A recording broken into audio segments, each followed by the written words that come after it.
Be very honest with yourself about negative thoughts, thoughts of lack, thoughts of scarcity, thoughts of attachment that are not serving you in your business process and in your sales process and really in life. That's Dr. Karin Anderson Abrell, psychologist, author, speaker, and expert on relationships. She joined Dan for a conversation about mindset similarities between sales and dating. What can a dating expert teach us about sales? Let's find out.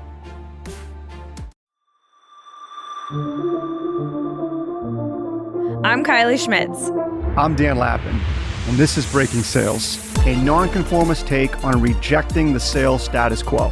Join the Lappin 180 team as we break the tried and died sales tactics and techniques that are failing you and your prospects.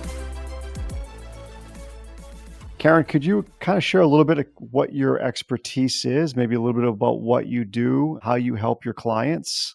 I kind of came into this space through the back door. I had a more typical trajectory. I was a therapist in the inner city of Chicago working with kids in child welfare. Then I went back and got a doctorate, and I was a professor for 10 years.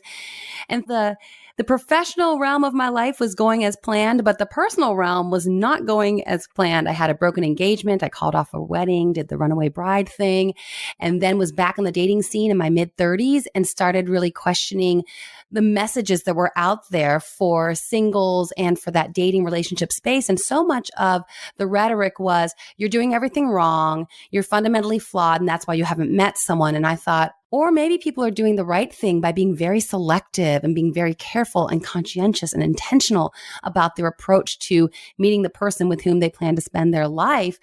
So I believed that there was room for another vantage point. And then I wrote my book, Single is the New Black, Don't Wear White Till It's Right.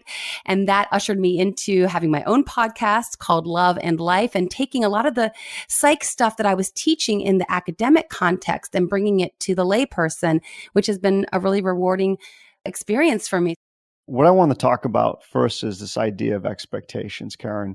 I know for our listeners, they work so hard to get these appointments in sales, and they go in with these expectations about maybe getting a second meeting or having the decision maker like them, or maybe even getting a chance to share their story. Can we dive into that a little bit here? I'm giggling because it's so similar, and it's really uncanny because I don't think most people are out there thinking of the overlap between sales and business and love. They seem very distinct and different, but there's so much expectation about someone working so hard to get that face-to-face meeting with a decision maker. And they've got these big expectations and they're putting all this energy into that 20-minute or an hour meeting. It's very similar in the dating scene. And I encourage people that I work with and in my community to just be present.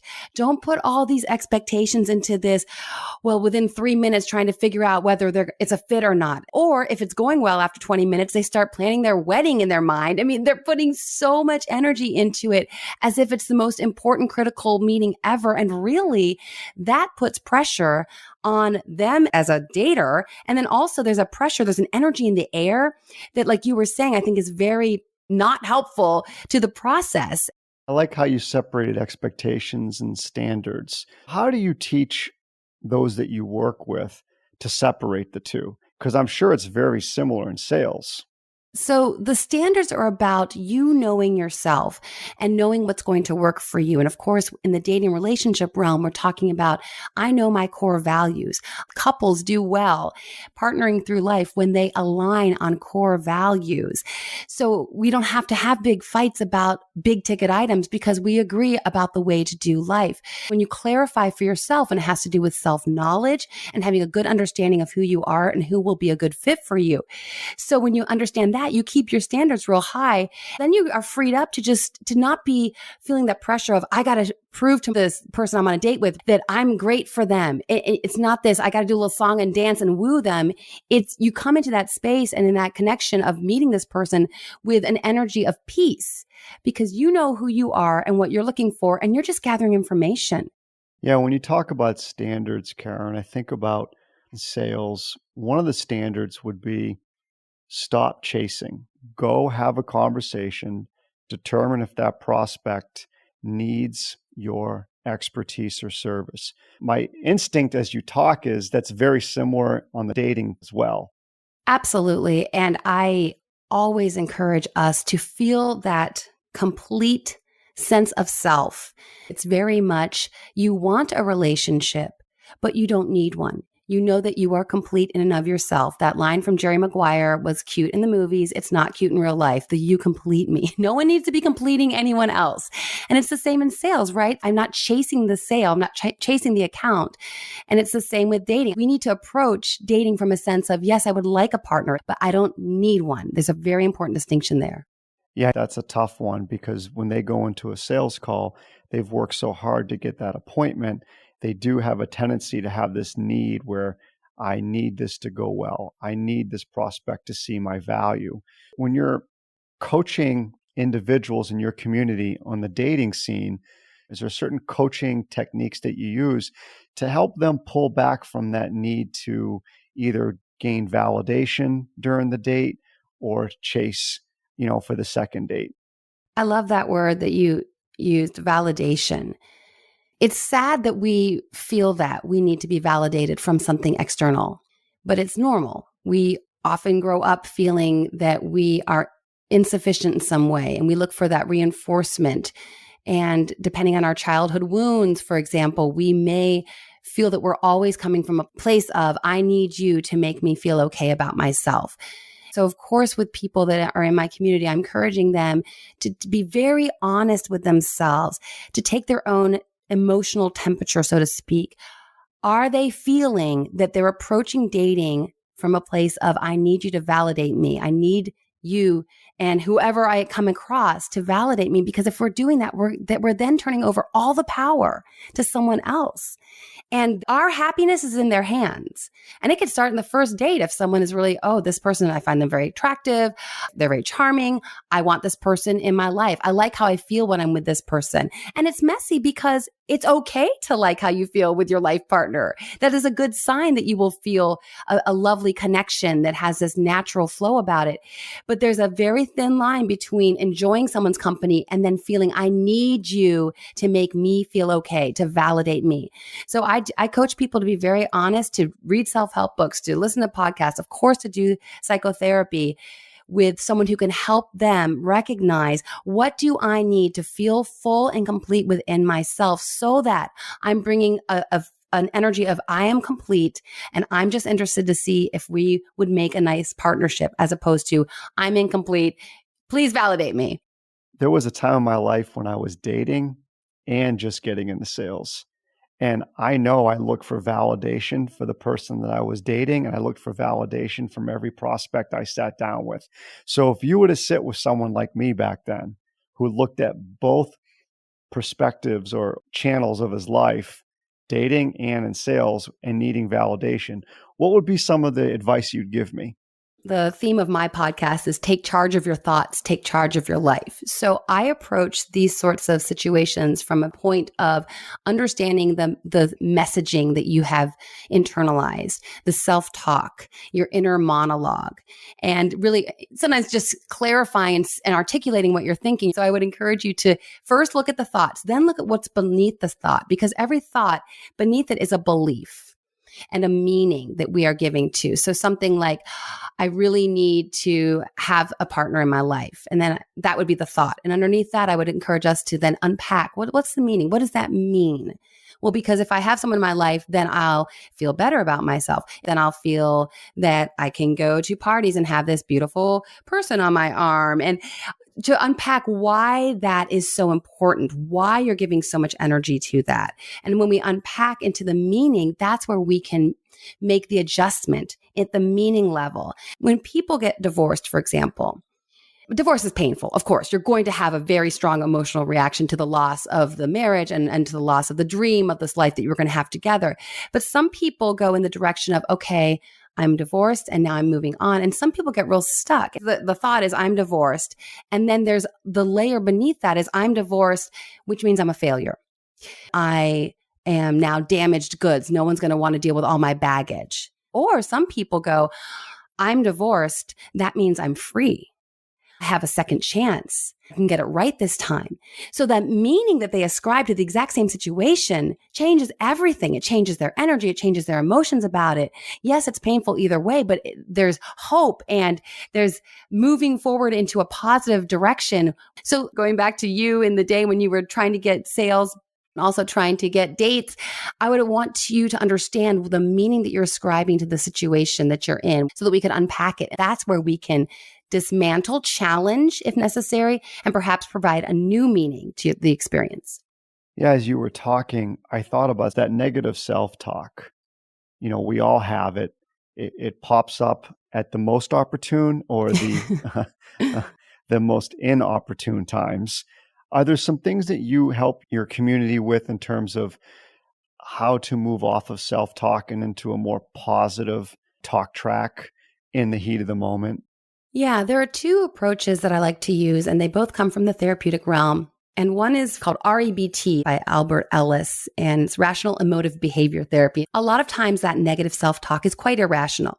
Now, it feels very real because we keep telling ourselves that.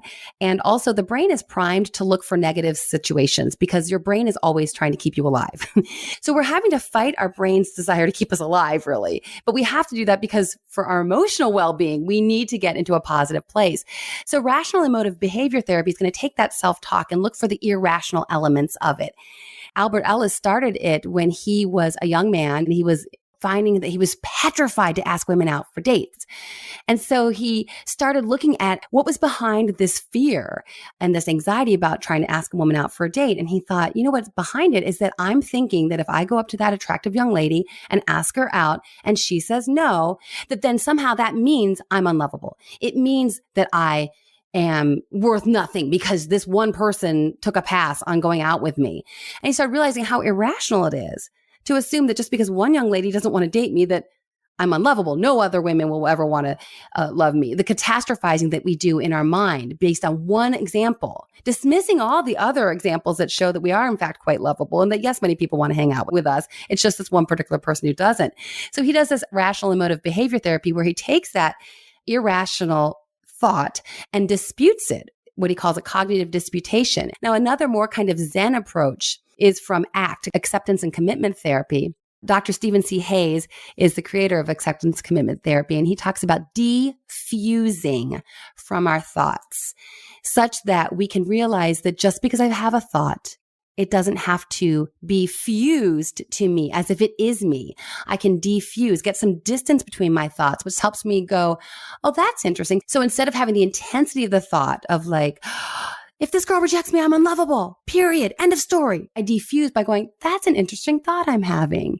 And he talks about in your mind's eye, watching these thoughts, these negative thoughts they're plaguing you, looking at them visually in your mind's eye as leaves on a stream. And there they are. And that's so interesting. And they're just floating downstream. So again, defusing, taking away the intensity of the fusion between your thoughts, feelings, and who you are as a person. How would dismantling or diffusing maybe help in situations where the salesperson's frustrated or they're procrastinating because they're like, I don't want to make the calls. Nobody wants my help. Everybody's pulled back their budgets. I don't want someone hanging up on me. Would dismantling and diffusing potentially help in those scenarios?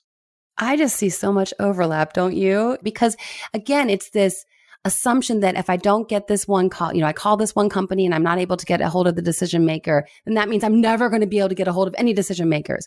And it comes from a lack of appreciation for what you offer. When you are feeling very strong and very solidly and very truthfully, you believe in what you have to offer. I'm thinking now in the business realm. Then you know that you have a quality product. And it's so similar to dating. When you know that you have a quality product yourself, that you are a quality person who will be a catch and will be a great time to do life with, then if someone can't see that and can't recognize that, then that's on them. And it's really, and here's the tricky part, Dan, it's really a blessing in disguise. And I do think that's the case even in business. Because if you can't get that account, maybe you weren't meant to get that account and it wouldn't have been a very profitable, and I'm not just talking about money, but profitable in terms of rewarding for the relationships that we're going to form and for the connection between your company and the other company. That takes faith, which is kind of dicey because sometimes it's hard to see that oftentimes these things do work out for a reason in the realm of love and in the realm of business. Let's try this for fun. Let's pretend you're a sales coach, Karin. All right. You've got all this knowledge, all this experience, and you're coaching me, and I come to you and I say, Karin, I've been procrastinating on my calls. I put a goal together that I want to sell X amount this year. In order to sell X amount this year, I need to be making 50 calls a week and setting 1 or 2 new appointments a week. But I've really been procrastinating on my 50 calls because I haven't had any success. I got people hanging up on me. I can't get a hold of anybody. I feel like I'm throwing all this effort at it and I'm going nowhere. Not to mention the fact that I'm not sure people have budgets right now to do or spend money in the area that I help them with. If I came to you with that, how would you coach me in that scenario, Karin? I would definitely go to the thought processes again. I would have you write down in black and white so we could see these thoughts and look at them and dismantle. They're irrational and they're also coming from a place of lack. And because they're coming from a place of lack, there's no way that this process with all that energy and all that certainty that there's lack out there and that because you haven't had success so far this year that you will not have success. There's all these assumptions that are at work on a cognitive level. And I would absolutely get those out on paper and then start challenging them. The cognitive processes are very much like our physical bodies. If I sit down to try to do 10 push-ups and I haven't done a push-up in 10 years, well, I'm not going to be able to make 10 push-ups because my muscles are weak. And our cognitive processes are very similar. If I have been allowing myself to have these negative thoughts for so long, that's my new default mode. That's comfortable. That's familiar. That's where I'm going to want to be. When we are taking our thoughts in a more positive direction, we are strengthening the neural pathways that connect in that way, which makes it easier then later after some work and some intentionality. Now I become stronger cognitively and my new default mode is now in a positive direction. You're bringing all of that into the meeting. When we have all this negativity swirling around in our brains, we're walking into that date and we maybe think we're presenting our A game, but we really aren't. You think the energy isn't going to start permeating the conversation when you're coming with that energy of this has to work because nothing else has worked. People will pick up on that.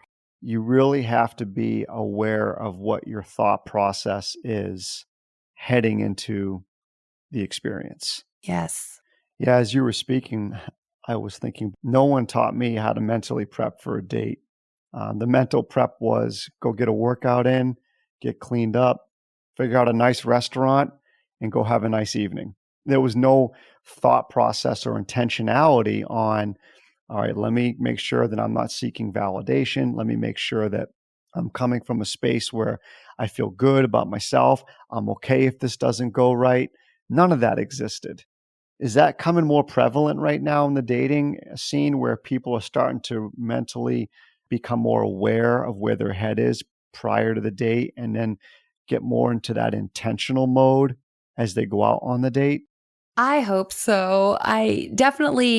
There are folks who are trying to speak to this. We even have psychologists and sociologists and anthropologists who are looking at the academic research and making the generalizations. What can we learn? And even doing research on love and marriage and dating to help us look to the science. Because there is science behind all this. There's science behind the patterns and the tendencies between men and women. There's science behind how people connect to one another and what works as far as disclosing information, speaking to what we talked about a minute ago, to just gradually give information, that term TMI, too much information can scare someone. It puts someone off because there's a natural flow that's a healthy disclosing of who we are, letting each other know who we are.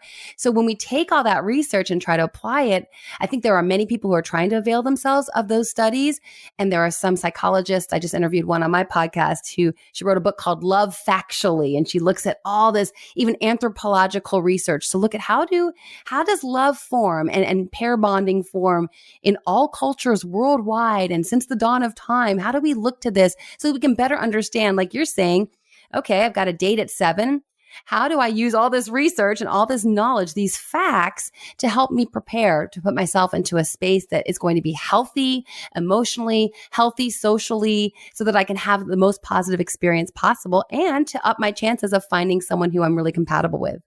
So, Karin, can you think about an example where someone, when they would go on a date, they were looking for validation? They were really attached to an outcome. Can you kind of walk us through how you helped them and how that scenario unfolded? Yeah, I'm thinking of a woman who was very attached to having someone. And in the early days of meeting someone, she attached to him. She was definitely wanting to be his girlfriend. She wanted that label, but he was not offering that to her. So they were long distance. She continued to fly out to spend weekends with him and then fly back. And then a year into this, she's still flying out to see him. She has no true label that I am his girlfriend. She's starting to get frustrated about this. So then she asks that question, at which point he flies off the handle that he doesn't want any pressure. He doesn't want to have to label anything. He doesn't want to have to do that. Then she's furious because she feels that she's given a year of her life to someone. She feels played.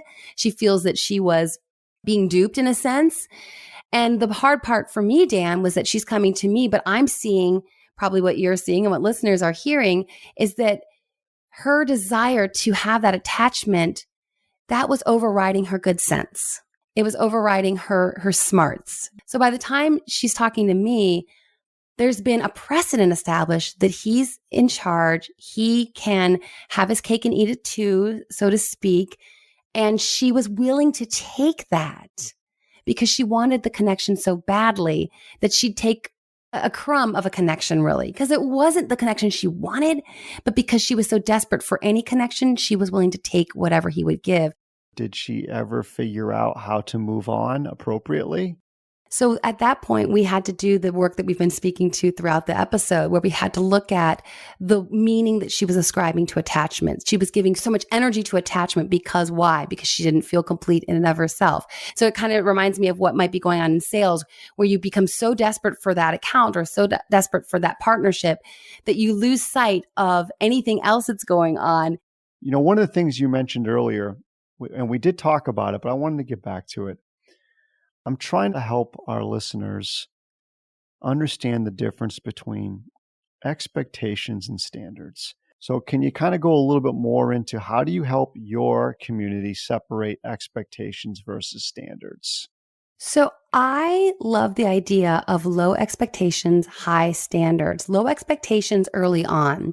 When you are dating, the first couple dates, couple months, you're just gathering information and you're assuming. I encourage people to assume that this person is gathering information about you. There's been no commitment established. No one's had a conversation about that. I had some other young women I was working with, and they were real frustrated because emotionally, they would get to the place in the relationship, maybe after 2-3 months, where they felt that they were exclusive, but there had been no communication about that. And so what happens is sometimes people get ahead of themselves. So that's what I mean by keeping your expectations low.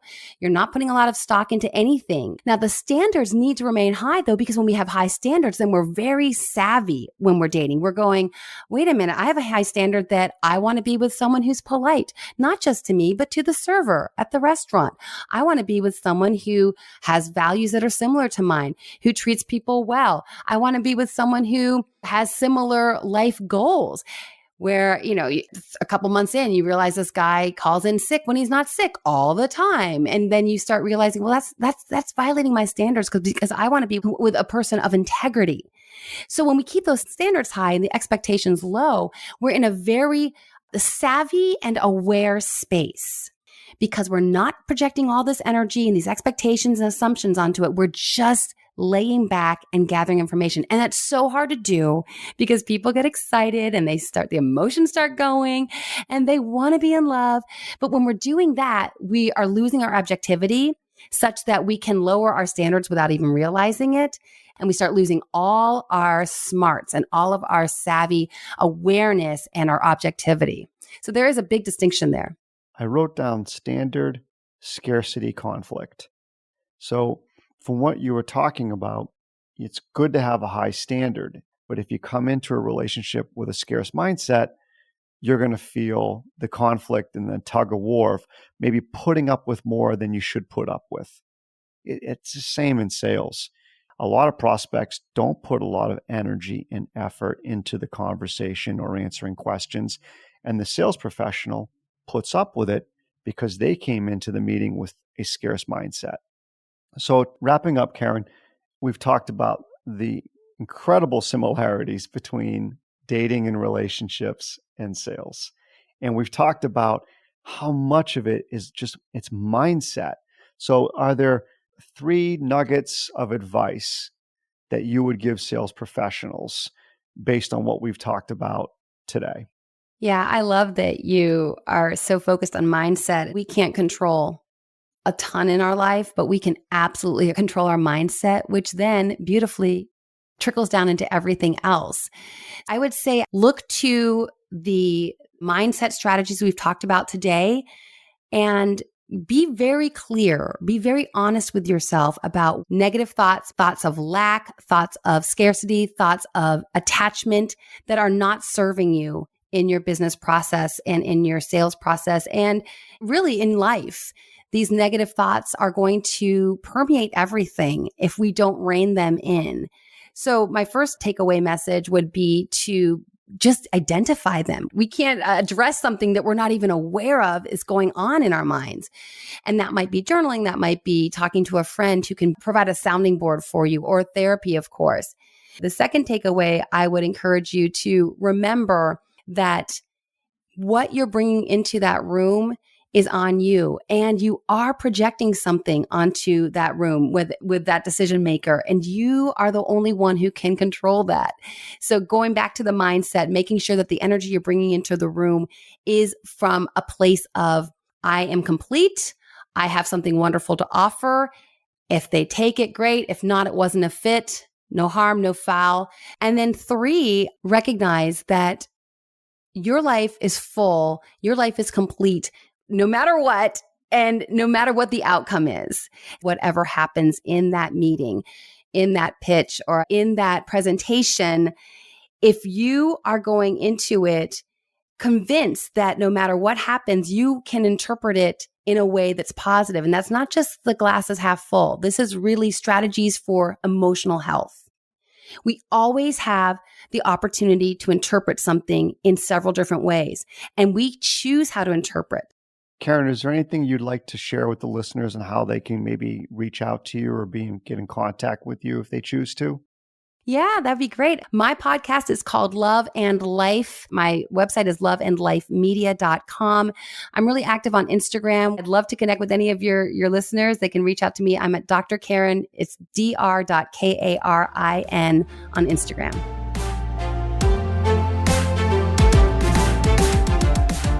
If you're new to the show, our next segment is called Change the Conversation. This is where Dan and I break down a specific sales outreach message sent to us to help you not make the same mistakes. This was sent to us via email to one of my colleagues. Tom, wanted to let you know that I've closed your file. I had touched on some recent success we have had with other companies who had recently been funded. Confident we can show similar results for Lappin' 180 when the time is right. Have a great day, Bob. I'm chuckling because of Dan's reaction here that you guys can't see. That's that takeaway, right? Can't have it anymore. Yeah, I mean. Closed your file. How personal is that? Didn't know I had a file, right? Yeah. We all. Close your CRM contact. I don't know whether to visualize them clicking on the X in the top right to close the file or going over to an actual file cabinet and putting the manila folder in there with the piece of paper on that says Tom Prospect, closing that complete file and locking it. I'm not too sure which one I visualize more. I think Tom got dumped before he even had a first date. Yeah. Some people listening, you might say, well, that's how you attract them. No, that's how you sound silly. Yeah. Okay. When you're trying to dump someone who's never even engaged you as a conversation, I mean, think of the real world in dating. You go up to someone who's never been on a date with you. They don't even know who you are. And you look them square in the eye and say, hey, I don't want to go out anymore. They're going to look at you like you're a psychopath. Really? Okay. It's no different here. It's a silly tactic. It's a stupid maneuver. I would absolutely nix it from your repertoire. That was a good one. Thanks for listening to Breaking Sales. If you want to get engaged with us outside of this podcast, be sure to go to our website, lappin180.com. That's LAPPIN180.com. And there you'll find information on upcoming workshops, different events we're doing throughout the United States, ways to engage with us on social media, as well as a form where you can suggest topics or guests for the podcast. We want to hear from you, so don't be shy. Kylie out.